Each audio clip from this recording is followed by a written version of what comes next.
सर्वमंगल मांगल्ये शिवे सर्वार्थ साधिके शरण्य त्र्यंबके गौरी नारायणी नमोस्तुते।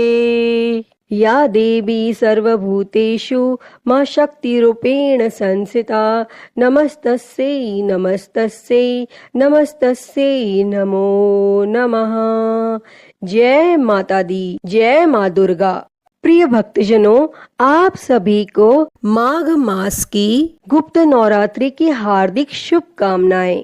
माँ दुर्गा की कृपा आप और आपके समस्त परिवार पर सदा सर्वदा बनी रहे। प्रिय भक्तजनों, आज हम सुनेंगे गुप्त नवरात्रि के दूसरे दिन महाविद्या तारा माता की कथा।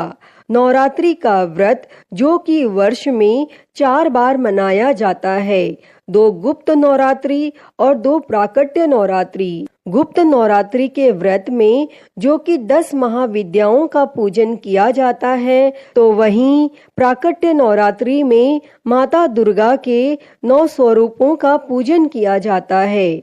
जो भी भक्त सच्ची श्रद्धा के साथ, नियम और निष्ठा के साथ गुप्त नवरात्रि का व्रत करते हैं, तो माता 10 महाविद्या की कृपा से उनके सभी प्रकार के दुख और कष्ट दूर होते हैं तथा सभी प्रकार के सुख और समृद्धि की प्राप्ति होती है। गुप्त नवरात्रि का व्रत जो कि आषाढ़ के महीने में और माघ के महीने में शुक्ल पक्ष प्रतिपदा तिथि से लेकर 9वीं तिथि तक गुप्त नवरात्रि का व्रत किया जाता है और इस दौरान माता 10 महाविद्या का पूजन किया जाता है। 10 महाविद्याओं में माता तारा का गुप्त नवरात्रि में दूसरे दिन पूजन किया जाता है। माता तारा जो कि भयंकर और डरावनी लग सकती हैं, लेकिन बिल्कुल इसके विपरीत माता तारा अपने भक्तों को इस भौतिक व सांसारिक दुनिया से पार लगाती हैं और तारती हैं, जिस कारण इनका नाम तारा पड़ा। हम सभी ईश्वर को तारणहार कहते हैं, अर्थात हम सभी का उद्धार करने वाला वही कार्य माता रानी का यह रूप करता है। माता तारा की साधना करने से भक्तों को न केवल मोक्ष प्राप्त होता है, बल्कि आर्थिक क्षेत्र में भी उन्नति देखने को मिलती है।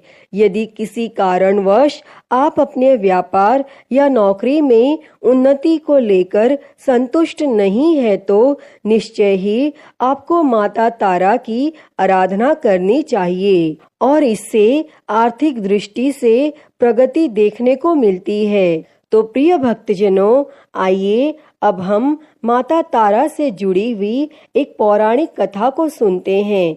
तो आप सभी भक्तजन बड़ी ही श्रद्धा और ध्यान पूर्वक प्रसन्न चित्त मन से माता तारा की इस कहानी को सुनिए। तो सभी प्रेम से बोलिए, माता तारा की जय, 10 महाविद्या माता की जय। कथा के अनुसार जो भगवान शिव और उनकी प्रथम पत्नी माता सती से जुड़ी हुई है, हालांकि दूसरी पत्नी माता पार्वती माँ सती का ही पुनर्जन्म मानी जाती हैं।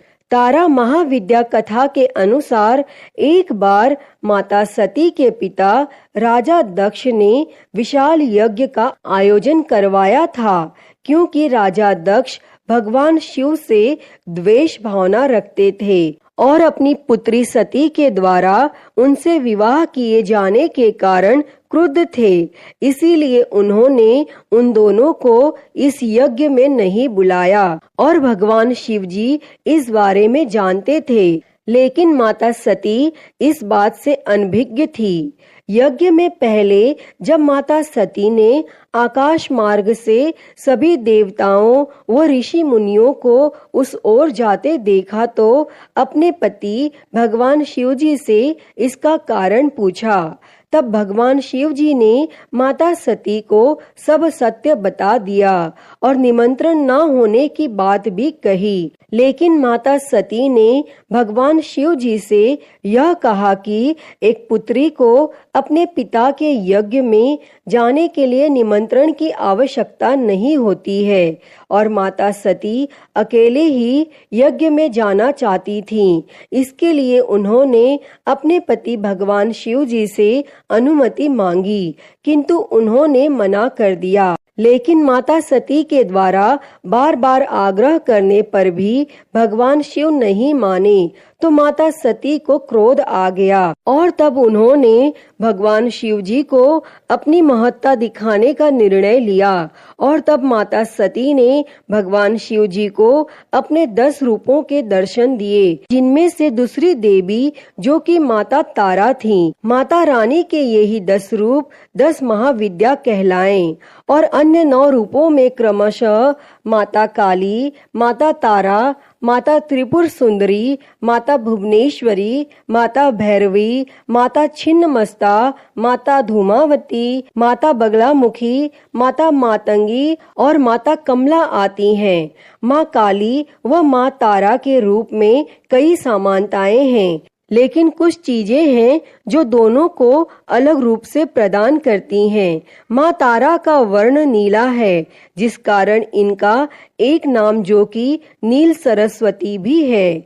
इनके सिर पर एक मुकुट है जिस पर अर्ध चंद्रमा है और केश खुले व बिखरे हुए हैं। मुख थोड़ा सा खुला हुआ व आश्चर्यचकित मुद्रा में है। माँ खुले मुख से हंसते हुए भी दिखाई दे रही हैं। गले में भगवान शिव की भांति सर्प लपेटे हुए हैं। माता के 4 हाथ हैं, जिनमें एक में खड़क, दूसरे में तलवार, तीसरे में कमल का फूल और चौथे में कैंची पकड़ी हुई है। और माता के कुछ भिन्न रूपों में से उनके एक हाथ में तलवार के बजाय कटोरा पकड़ाया हुआ दिखाया गया है और कुछ में उनकी जीभ थोड़ी सी बाहर निकाली हुई दिखाई गई है, जिसमें से रक्त बह रहा है। तो कुछ में उनके हाथों में राक्षस की खोपड़ी पड़ी हुई पकड़ाई गई है और माँ के गले में राक्षसों के कटे हुए सिर की माला है। तो नीचे वस्त्र के रूप में बाघ की खाल लपेटे हुए हैं। माँ का यह रूप भीषण होने के साथ साथ अपने भक्तों को अभय प्रदान करने वाला है। और माँ तारा से एक मार्मिक कथा जो कि जुड़ी हुई है, जो उनके मातृत्व भाव को दर्शाती है। यह कथा समुद्र मंथन के समय से जुड़ी है। सतयुग में देव दानवों के बीच जब समुद्र मंथन का कार्य चल रहा था, तब उसमें से अथाह मात्रा में विष निकला था। तब सृष्टि को उस विष के प्रभाव से बचाने के उद्देश्य से भगवान शिव जी ने उसे पी लिया था और उस विष का प्रभाव इतना ज्यादा था कि भगवान शिव की आंखों के आगे अंधेरा छाने लगा। वे मूर्छित होने ही वाले थे कि देवी दुर्गा ने माँ तारा का रूप धरा और भगवान शिव जी के माँ के रूप में उन्हें स्तनपान करवाया। और माँ तारा के द्वारा स्तनपान कराए जाने के कारण भगवान शिव जी के ऊपर विष का प्रभाव कम हुआ और वे पुनः चेतन अवस्था में आ गए। माँ तारा के इस कृत्य से उनका महत्व अत्यधिक बढ़ गया था तथा उन्हें भगवान शिव जी की माँ की उपाधि भी मिली थी और इसी कारण भक्तगण माँ तारा को मातृत्व भाव से देखते हैं और उसी रूप में उनकी साधना करते हैं, जिससे कि उनके भक्त के सभी प्रकार के दुख और कष्ट दूर हो जाते हैं तथा सुख और समृद्धि की प्राप्ति होती है। अतः हे माँ तारा, इस कथा को कहते, सुनते और हुंकारा भरते सभी पर अपनी कृपा सदैव बनाए रखना, सभी के दुखों को हरना और सभी के जीवन में सुख और समृद्धि प्रदान करना। तो सभी प्रेम से बोलिए, माता तारा की जय, माता 10 महाविद्या की जय, सर्व देवी देवता की जय। प्रिय भक्तजनों, तो मैं उम्मीद करती हूँ कि आपको आज की यह कथा पसंद आई होगी और अगर वीडियो अच्छी लगी हो तो इसे लाइक करें, ज्यादा से ज्यादा शेयर करें और कमेंट में माता तारा की जय लिखना ना भूलें और महाकाल भक्ति ज्ञान चैनल को सब्सक्राइब कर नोटिफिकेशन बेल को जरूर ऑन कर लें। हर हर महादेव। धन्यवाद।